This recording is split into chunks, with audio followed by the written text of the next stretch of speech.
ትንሽ አንድ ሁለት ጥያቄዎችን ልጠይቅህና ክሊር እንዲሆንልኝ ማለት ነውና ያው እንደዚህ ከሐዋርያት ቤተክርስቲያን ወንድሞች ጋር አንዳንድ ነገር ስንነጋገር ምን ያሉኝ ቃል አለ ስለዚሁ ስለ ክርስቶስ አሁን ለምሳሌ ቃል ነበረ በሚለው ቃል ነበረ እግዚአብሔር ለምንድነው ቃል ነበረ ለምንድነው አብ ስጋ ሆነ የሚለውን ነገር ይዞ አልመጣም አልኩኝ ማለት ነው። እኔ ክርስቶስ ራሱ ቃል ተብሎ የተሰየመ አምላክ ከነበረ አብ የሚባለውን ፓርት ለምንድነው አብ ስጋ ሆነ መባል ይችል ነበር? በሌላው መልኩ ሁለት መረዳቶችን ያለው እዛው ቤተክርስቲያን አንድ አይነት ህብረት ያላቸው አንዳንዱ ምንድነው የሚለው ቃሉን ነው እግዚአብሔር ቃሉን ነው ስጋ ያደረገው ቃሉ ነው ይልኛል። ስለዚህ እግዚአብሔር አንዱ ፓርቱ ነው ወይ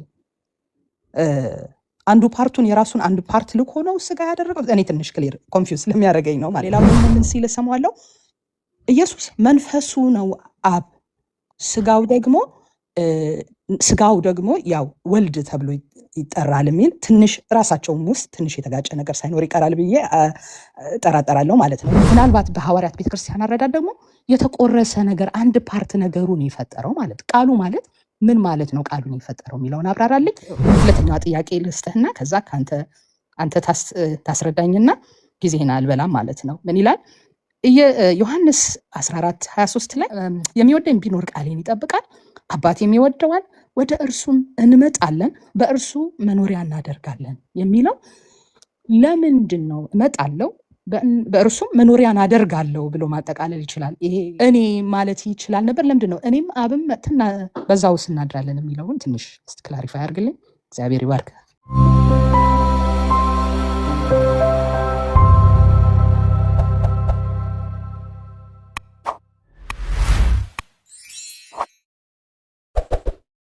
ኤልሻዳይ ሰላም ፓስተር በረከት ሰላም ላንተ።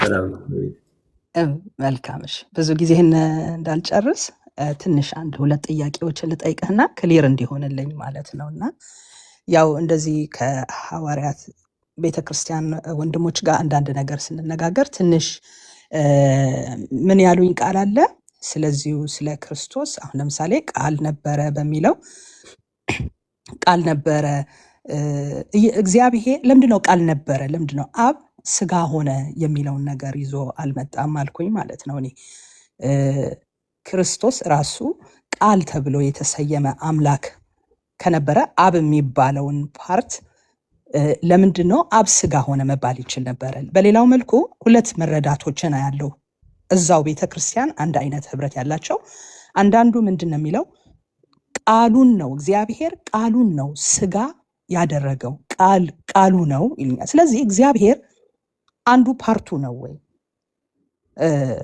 አንዱ ፓርቱን የራሱን አንድ ፓርት ልኮ ነው ስጋ ያደረገው? እኔ ትንሽ ክሊር ኮንፊውዝ ስለሚያደርገኝ ነው ማለት ነው።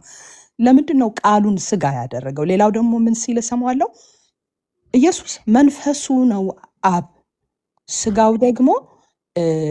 ስጋው ደግሞ ያው ወልድ ተብሎ ይጠራል የሚል ትንሽ ራሳቸውም ውስጥ ትንሽ የተጋጨ ነገር ሳይኖር ይቀራል ብዬ ጠራጠራለሁ ማለት ነው። እና ቃሉን ያደረገው የሚለው ግን ምናልባት እንዲያውም መለኮት ወደሚለው ምናልባት ራሱ ፔንቲኮስታሎች የሚያምኑበት አንድ አይነት መረዳት እንዳይኖራችሁ በዚህ አይነት መልኩ አገላለጽ እንዳይሆን ብዬ ተጠራጠርኩኝ። ምክንያቱም ቃሉን ነው ያደረገው ካለ ከአብ የወጣ ነው የሚሉት ራሱ በመለኮት አረዳድ ከአብ የወጣ ቃሉ ነው።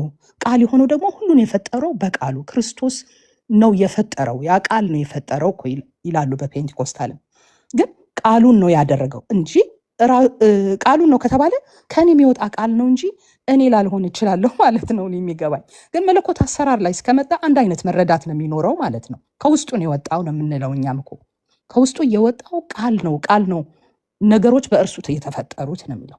ያ አብ ግን ያ የማይታየው አምላክ ወይ ደግሞ የማይታየው ኃይሉ አምላክነቱ እንዲህ ብሎ የተገለጠ ሳይሆን በክርስቶስ ነው የተገለጠው። ያ ቃል ነው ግን ነገሮችን የፈጠረው እንላለን። እና ቃሉን የፈጠረው ከተባለ ምናልባት በሐዋርያት ቤተክርስቲያን አረዳድ ደግሞ የተቆረሰ ነገር አንድ ፓርት ነገሩን የፈጠረው ማለት ቃሉ ማለት ምን ማለት ነው? ቃሉን የፈጠረው የሚለውን አብራራልኝ።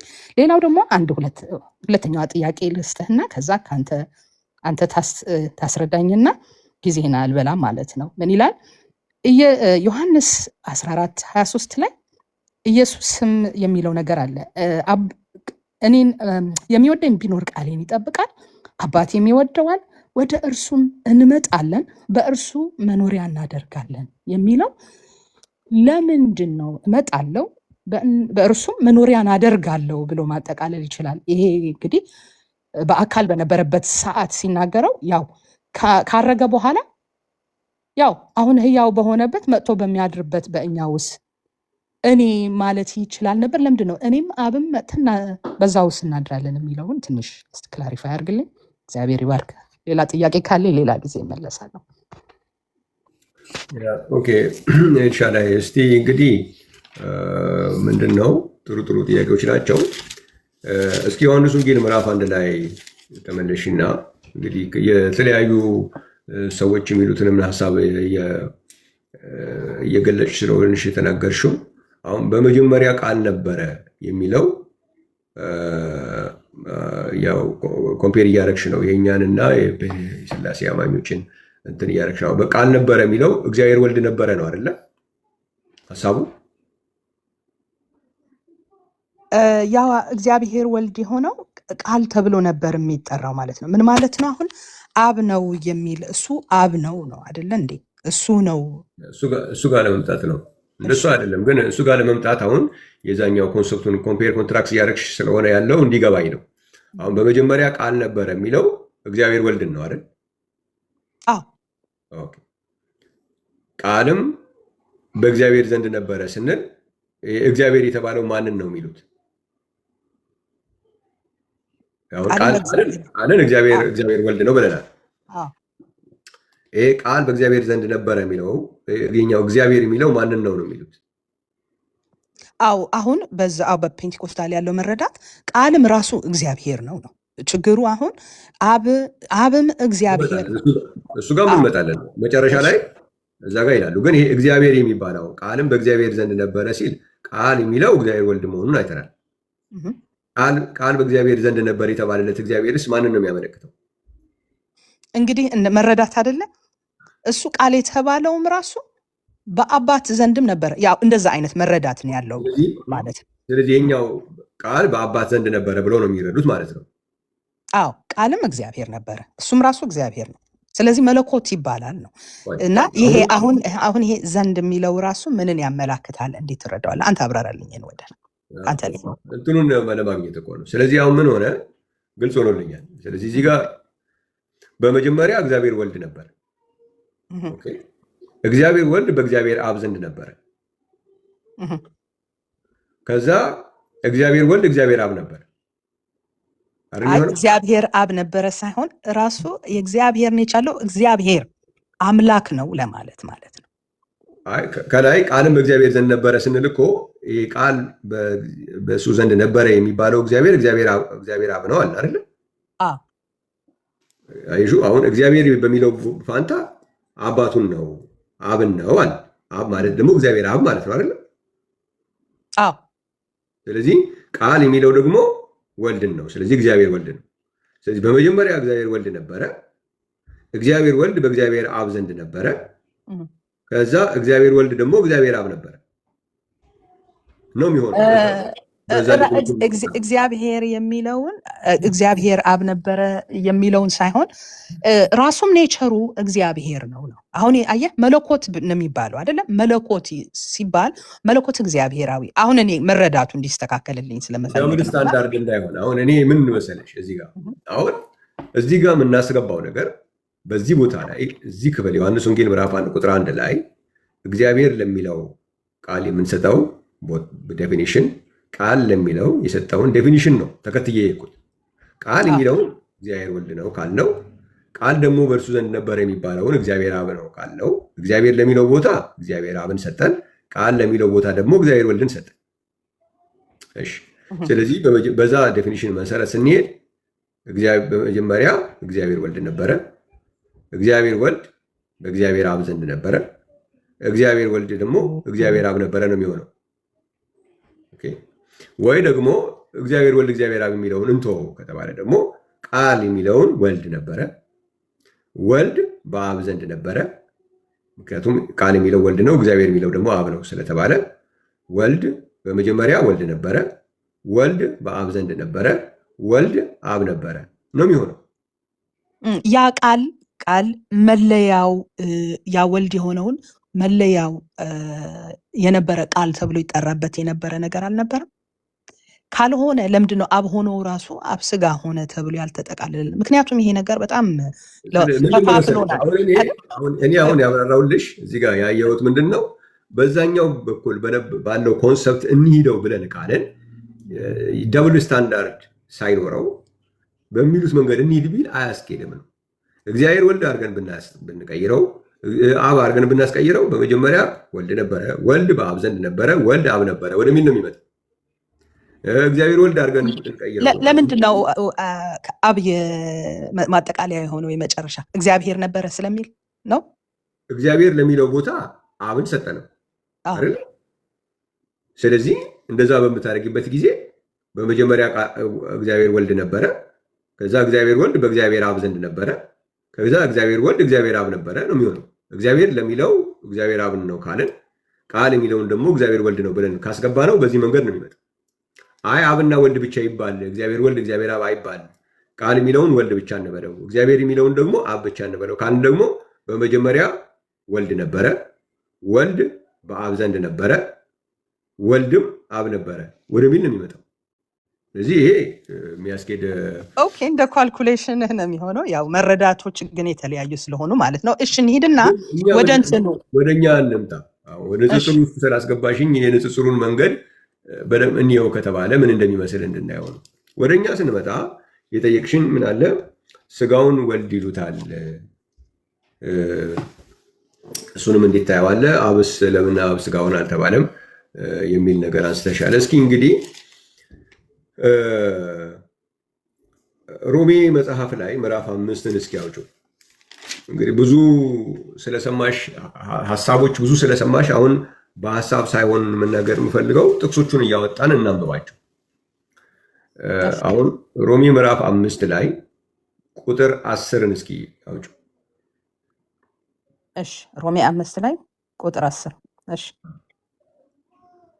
ሶሪ አንዴ ያልሆነ ቦታ ነክቼ ነው።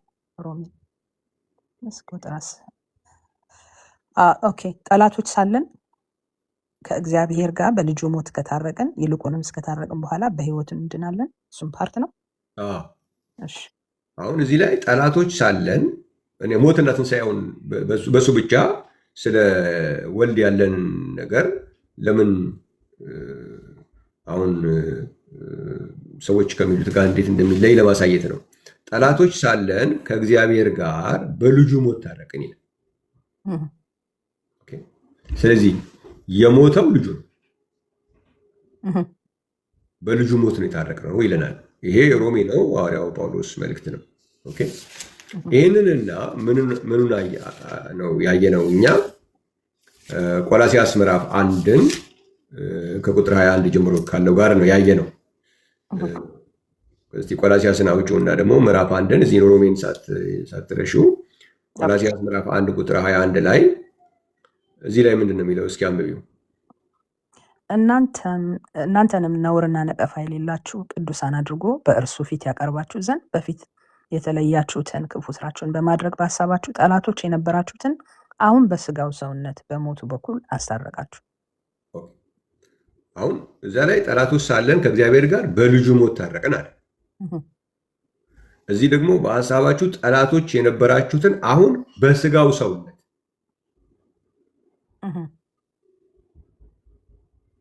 ስለዚህ አሁን ስንት ነገር ነው የሞተልን? እዚህ ጋር በስጋው ሰውነት ነው። ጠላቶች ሳለን ከእግዚአብሔር ጋር የታረቅነው በስጋው ሰውነት ሞት ነው አለ። እዚህኛው ላይ ደግሞ በልጁ ሞት ነው አለ። ሐዋርያው ጳውሎስ በስጋው ሰውነት ሞት እያለ ሪፈር እያደረገ ያለው በልጁ ሞት የሚለውን አይደለም ማለት ያው የእግዚአብሔር ልጅ አይደለም ኢየሱስ በእርሱ የእግዚአብሔር ልጅ። አሁን እዚህ ጋር የእግዚአብሔር ልጅ እየተባለ ሪፈር እየተደረገ ያለው የሞተልን ነው። ያልሞተ ልጅ የለውም እግዚአብሔር። የሞተልን ልጅ ነው። በልጁ ሞት ታረቀን አለ። እዚህ ጋር ደግሞ በስጋው ሰውነት አለ። ስለዚህ እግዚአብሔር ልጅ እያለ ያለው ሞተልን ብሎ ሐዋርያው ጳውሎስ የሞተልን የእግዚአብሔር ልጅ እያለ ሪፈር እያደረገ ያለው የስጋውን ሰውነት ነው። እዚህ ጋር ምን እናደርገው ነው የኛ ጥያቄ። ልጅ የሚለውን ነገር እየመጣብን ያለው በስጋው ሰውነት ምክንያት ነው የሚል ነው። እስኪ ያዡ፣ ዝም ብለሽ ያዡ እና አንደኛ ተሰሎንቄ ላይ ደግሞ እስኪ እንሂድ። አንደኛ ተሰሎንቄ ምዕራፍ 1 ቁጥር 9 እና 10 አንድ ላይ ነው ያሉት። እስኪ ምንድን ነው የሚለው? አንብቢው እስኪ። እነርሱ ራሳቸው ወደ እናንተ መግባታችን እንዴት እንደነበረ ስለ እኛ ይናገራሉና ለሕያውና ለእውነተኛው አምላክ ታገለግሉ ዘንድ ከሙታን ያስነሳውን ልጁን እርሱንም ኢየሱስ ከሚመጣው ቁጣ የሚያድንን ከሰማይ ትጠብቁ ዘንድ ከጣዖቶች ወደ እግዚአብሔር እንዴት ዞር እንዳላችሁ ይናገራሉ ይላል።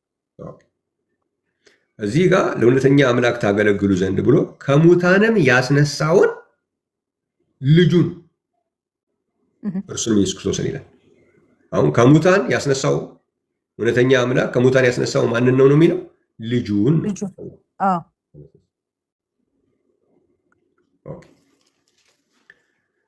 እሺ፣ ይህንን ደግሞ ከምን ጋራ ነው ያየነው?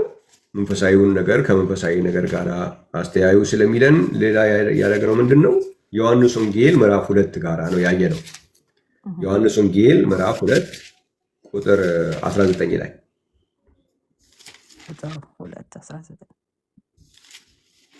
እሺ፣ ኢየሱስ መልሶ ይህን ቤተ መቅደስ አፍርሱት፣ በ3 ቀንም አነሳዋለሁ አላቸው።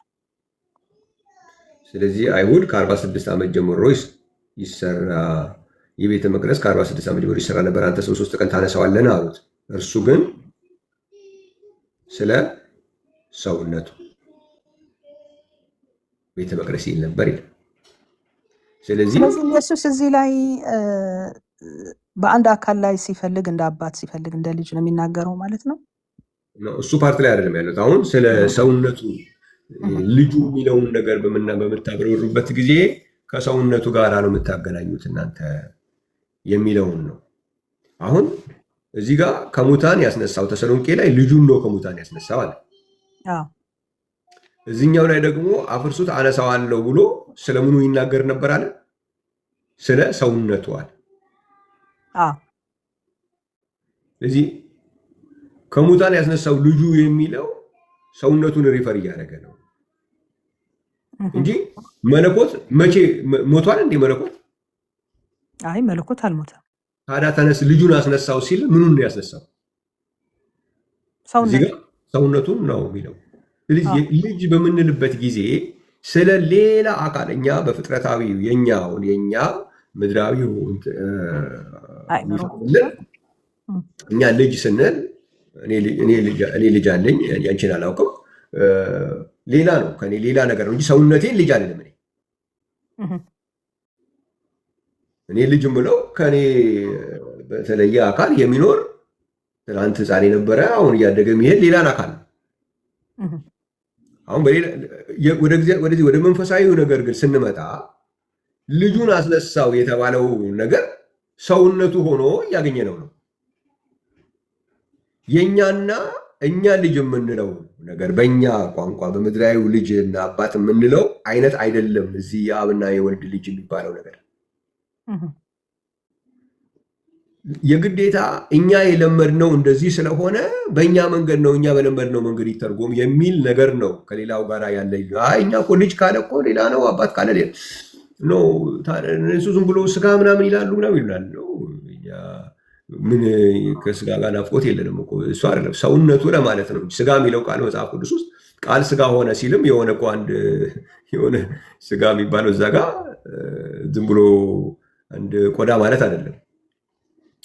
ስለ ሰው እያወራን ነው። ስለ ሁለተኛው ሰው እያወራን ነው። እና አሁንም መጽሐፍ ቅዱሳችን የእግዚአብሔር ልጅ ብሎ በሚነግረን ጊዜ እግዚአብሔር ልጁ ሰውነቱ ነው። ያ እሱ ከሙታን ያስነሳውን ሰውነት ልጄ እያለ እየጠራው እግዚአብሔር ሁለት ነገር ከሙታን አላስነሳም። ሲያስነሳ ሰውነቴን አስነሳ ካለ፣ በሌላ ቦታ ላይ ደግሞ ልጄን ያስነሳሁት ካለ፣ ስለዚህ ልጄ እያለ እየጠራ ያለው ምኑን ነው? ስለ ሰውነቱ ቤተ መቅደስ ይል ነበረ ተብሎ እዚሁ የተተረጎመ እያለ አንድምታው የተረጎመልን ምናምን የተረጎመልን እያሉ ሰዎች የሚያልቁብኝን ነገር እንዴት አድርጌ ነው ትባለው? ስለዚህ በአብና በወልድ መካከል ያለው ነገር የሰውነትና ሰውነቱን ያስነሳው አባት መካከል ያለ ነው እንጂ የተለያዩ አካላት መካከል ያለ አይደለም። እንደ ፍጥረታዊው አባትና ልጅ አይደለም። ፍጥረታዊው አባትና ልጅ ሁለቱም ፊዚካል ቦዲ ናቸው። ወደ መጽሐፍ ቅዱሱ ስንሄድ ግን ወልድ የምንለው ፊዚካል ነው፣ አብ የምንለው ግን ፊዚካል አይደለም። ስለዚህ ፊዚካል የሆነውን አካል ልጄ ብሎ ይላል። የጥምቀቱን ቦታ ላይ ብታይ የምወደው ልጄ ይህ ነው ነው የሚለው። ይህ የምወደው ልጄ ነው የሚለው። ይህ ብሎ ሪፈር እያደረገ ያለው ምኑን ነው? እዛ በመጥምቁ ዮሐንስ እየተጠመቀ ያለውን ፊዚካል አካል ነው እንጂ መለኮትን አይደለም። ይህ የሚለው ማይታይ ነገርን አይደለም። ይህ ልጄ ነው ብሎ ያመለከተው ያ ፊዚካል አካል የእግዚአብሔር ልጅ ነው። ያ የሞተው አካል የእግዚአብሔር ልጅ ነው። ያ የተነሳው የሰውነት ቤተ መቅደስ የእግዚአብሔር ልጅ ነው። ይህንን በሐዋርያው ጳውሎስም እንደገና ደግሞ በሐዋርያው ጳውሎስ እና በዮሐንስ ወንጌል መልእክትም ሌሎችም አሉ። በእነዚህ የምናየው እውነት ነው። ይሄ ነው ከሰውነት ጋር የሚገናኘው። ስጋው ወልድ ነው ይላሉ የሚሉን ይህንን መረዳት ነው። በተለየ ትንሽ ዞር ያደረጓትና የሆነ ትንሽ ክብር የሌለው ነገር ያደርጉታል ነገሩ። ግን እኛ እያልን ያለነው ይህንን ለማመልከት ነው። ወልድ ብሎ ወይም የእግዚአብሔር ልጅ ተብሎ ሪፈር እየተደረገ ያለው የሰውነቱን ቤተ መቅደስ ነው። የሚታየውን ከሞት የተነሳውን አካል ነው እንጂ የእግዚአብሔር ልጅ የሚባል ሞተልን ብለን ካለ በኋላ ያልሞተ የእግዚአብሔር ልጅ እንዴት ነው የምንፈጥረው? አሁን ጊዜ መለኮት ልክ እንደ አብ አይነት መለኮታዊ ፐርሰን ሞተ የሚባል ነገር የለም። የሞተው የለም። ግን ቅድም እንደጠቀሱልሃል አይደለ? ባሪያ መስሉ የባሪያን መልክ ይዞ የሚለውን ቅድም ትንሽ መግባባት ጥቅሱ ላይ እንዲመጣልህ ፈለግከው ልጁን እንጂ አጠቃላይ አምላክነቱ ምናምን ሲልህ የነበረው ሊለው የፈለገው በሀሳብ ውስጥ ሌቭል ነው እያወራህ የነበረው። ያንን የነበረበት ክብርና ማንነት ይዞ አይደለም የመጣው፣ የባሪያን መልክ ይዞ የመጣው ሲል እኔ እንኳን ከተማርኩበት ላይ ፍጹም ሰው በሆነ ማንነት ይመላለስ ነበረ፣ ግን በመንፈስ ቅዱስ የሆኑ ስራዎችን ይሰራ ነበረ። ክብሩ ከትንሣኤ በኋላ ግን ሙሉ በቃ ባለው ማንነት ኔቸር አምላካዊ ማንነቱ የተገለጠው በሚል ትምህርት ነው። እኔ ግን ያው እውነትን ከማወቅ አንጻር የተለያዩ ነገሮች ስላሉ ትምህርቶች ከዛ ነገር አንጻር ቆፍሬ እውነቱ የቱ ጋ ነው የሚለውን ለማወቅ ስለምፈልግ በቅን ልብ ሆኜ ነው የምጠይቅህ ማለት ነው። እና ሰው ሆኖ በመጣበት መልኩ አምላካዊ ሙሉ ፓወሩና መለኮት የሆነው ኔቸሩን አላንጸባረቀም ነገር ነው። እና እኔ እንኳን እንግዲህ እግዚአብሔር ነው የሚያበራው፣ ይሄ ሰው ጉዳይም አይደለም። ግን የአምላክነት ክብሩን ትቶ አልመጣም። በሰው ምሳሌ ሲመጣ አምላክ ምንድን ነው ያለው? ኢሳያስም ሲነግረን እኮ ሕፃን ተወልዶልናል ወንድ ልጅ ተሰጥቶናል ካለ በኋላ አለቅነት በጫንቃው ላይ ይሆናል ነው የሚለው እንጂ በዛ በሰውነት በሚመጣበት ጊዜ የአምላክነት ክብሩን ይተዋል የሚል ነገር የለም። የሚተው ነገር አይደለም። አምላክነት የሚለቀቅ የሚተው ምናምን አይደለም የሚልም ነገርም የለንም። ግን ሲመጣ በሰው ምሳሌ ሆኖ የባሪያን መልክ ይዞ በሰው ምሳሌ ሆኖ ነው የመጣው። ትክክል ነው። ሰውነቱ ነው ያ። በዛ ሰውነት ግን የመለኮት ሙላት ሁሉ በዛ ሰውነት ተገልጦ ነው የሚኖረው። መለኮት የለም አይደለም በዛ ሰውነት። ያ ሰውነት ነው የባሪያን መልክ የያዘ ብንል፣ በሰው ምሳሌ ብንል የሰውነቱን ፓርት ነው የምንገልጸው። ለመስቀል ሞት የታዘዘ ሆነ ብንል የሰውነቱን ፓርት ነው የምንገልጸው። አምላክነቱ ግን በዛ ሰውነት አለ። የመለኮት ሙላት ግን በዛ ሰውነት አለ። ትቶት መጣ የሚባል ነገር የለም። አልተጻፈልንም። እንደዛ የሚተውም ነገርም አይደለም። ግን አሁን በዛ በሰውነቱ ግን ሲመላለስ የነበረበት አመላለስ ግን ይሄን ይመስላል ብለን መግለጽ እንችላለን። ያ ሰውነት ደግሞ ዝም ብሎ እንደኛ አይነት ሰውነት ተብሎ የሚቆም አይደለም። ለእግዚአብሔር ልጁ ነው። ሞተ የምንለው ሰውነት ሞተ የምንለውን ልጄ ሞተ ብሎ ነው እግዚአብሔር የሚለው። እግዚአብሔር ሞተ የሚለው ልጁን ነው። መለኮትን ሞተ አይልም እግዚአብሔር። አሁን ምንድን ነው በሌላ ቦታ ላይ ያለው? ልክ እንደ እግዚአብሔር አብ እግዚአብሔር ወልድ የሚባል አካል ነበረ። ያ አካል ነው የሞተው ነው የሚለው። ያ አካል እንደ እግዚአብሔር አብ በኩል የነበረ እግዚአብሔር ወልድ የሚባል አካል ከሆነ እንዴት ሞተ? ይሞታል። መለኮት ሊሞት አይችልም። እግዚአብሔር ደግሞ ልጄ ብሎ ያለው የማይሞትን ነገር ሳይሆን የሚሞትን የሞተ እንደገና ደግሞ ከሞተ በኋላ ያስነሳው ነው። የሰውነት ቤተ መቅደስ ልጄ እያለ እሱ ነገር በእኛ የተለመደ አይደለም። እኛ ሰፈር እንደሱ አይነት ልጅነት አናውቅም። ሰውነቱን ልጄ ብሎ የሚል ማንም ሰምተን አናውቅም። እንዲያውም አንዳንድ አሁን እኔ ለምሳሌ ሰውነቴ ልጄ እላለሁ ይላሉ አንዳንድ ሰዎች። አንተማ እንዴት ትችላለህ? አንተማ ልትል አትችልም። የምናወራው እግዚአብሔር መንፈስ የሆነው እግዚአብሔር ግን ከሙታን ያስነሳውን ሰውነት ልጄን አስነሳው እያለ ነው።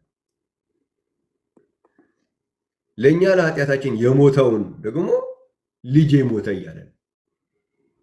ሐዋርያቶቹም የታረቅነው በልጁ ሞት ነው የታረቅነው እያሉ፣ በሌላው ክፍል ላይ ደግሞ በስጋው ሰውነት ነው የሞተልን እያሉ የተናገሩ። ስለዚህ የስጋው ሰውነት እያሉ ሪፈር የሚያደርጉት ልጁን ካልሆነ ምንድን ነው ታዲያ? ይሄ ነው የኛ መረዳት። ኦኬ እንትን የሚለው ሌላኛው ደግሞ ምንድን ነው ከዚህ ጋር ከአብ ጋር በተያያዘ ማንሳት የሚኖርብን ነገር ምን አለ? እኛ ኢየሱስ ክርስቶስ ሁሉን ያውቃል ብለን እናምናለን። አምላክ ነው ብሎ አምላክ ነው ግን ሁሉን የማያውቅ አምላክ የሚባል አስተምህሮ ትክክል አይደለም ብለን የምናምነው። ትክክል፣ እሱ እኔም አምናለሁ። ግን በሰውነት ማንነቱ ይሉታል እኮ እነሱ። በዛም በሰውነት ማንነትም ቢኬድ በአምላክነት ያለውን አይነካበትም። አሁን ምን ለማለት መሰለሽ ይሄ ነገር አደጋው ምንድን ነው? ጌታ ኢየሱስ ክርስቶስ በማቴዎስ ወንጌል ምዕራፍ 24 36 ላይ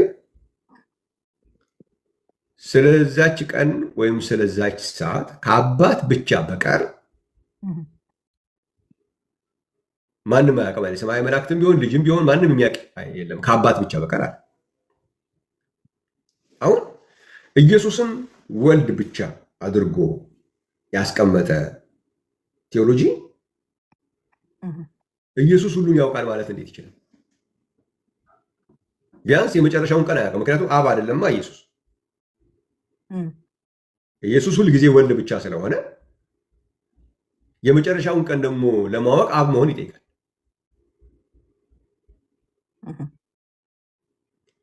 እና ኢየሱስ የመጨረሻውን ቀን ሳያውቅ ሁሉን ሳይሆን የሚያውቀው ከአንድ ነገር በቀር ሁሉን ያውቃል ነው። ከአንድ ነገር በቀር ነው መሆን ያለበት። ሁሉን ያውቃል ከተባለ ግን የመጨረሻውንም ቀን መጨመር አለበት የሚያውቀው ነገር። የመጨረሻውን ቀን ለመጨመር ደግሞ ወልድ ብቻ ሆኖ አይሆንም። ኢየሱስ የመጨረሻውን ቀን ለማወቅ አብም መሆን አለበት። አለዛ ሁሉን ያውቃል የሚለው አሁን ዮሐንስ ወንጌል ምዕራፍ 21:17 ላይ ጴጥሮስ በጎቼን ጠብቅ፣ ግልገሎቼን ጠብቅ የሚልበት ቦታ ላይ አንተ ሁሉን ታውቃለህ ይለዋል። ዮሐንስ ወንጌል 16 ላይ ሁሉን ያውቃል ይላል። ቆላስይስም ላይ ሐዋርያ ጳውሎስ የእውቀትና የጥበብና የእውቀት መዝገብ ሁሉ በእርሱ ነው ነው የሚለው ሁሉ። ስለዚህ ኢየሱስ ሁሉን ያውቃል ከተባለ የመጨረሻውን ቀን ያውቃል ማለት ነው። የመጨረሻውን ቀን የሚያውቅ ከሆነ ደግሞ ወልድ ብቻ ነው የሚለው ቴዎሎጂ አደጋ ውስጥ ነው የሚገባው። እና እንደነዚህ አይነት እይታዎች አይታዩም። ዝም ብሎ አባት ነው ልጅ ነው ምናምን ነው የሚሉ ዝም ብሎ እነኚህ በጣም ማይነር ነገሮች ናቸው ለእኛ። ምክንያቱም እሱ ሰውኛ ነው፣ ሰውኛ ብቻ ነው፣ በእኛ ሊሚቴሽን ያለ ንግግር ነው እሱ። ወደ መጽሐፍ ቅዱስ ስንመጣ መንፈሳዊ ነገር ነው የምንነጋገረው። አባት የሚለው ምኑን ነው፣ ልጅ ሲልስ ምኑን እያመለከተ ነው የሚለውን ነገር መታየት አለበት። እዚች አሁን የተናገርካት ቃል ላይ እንደው በጥያቄ መልኩ ኢየሱስ ለምንድን ነው ያንን ቃል የተናገርሽ? ለምን አለው? ለምን መለኮትም ነው ማለት አብ በእርሱ ይኖራል ብለናል አይደለ? አብ በእርሱ ይኖራል።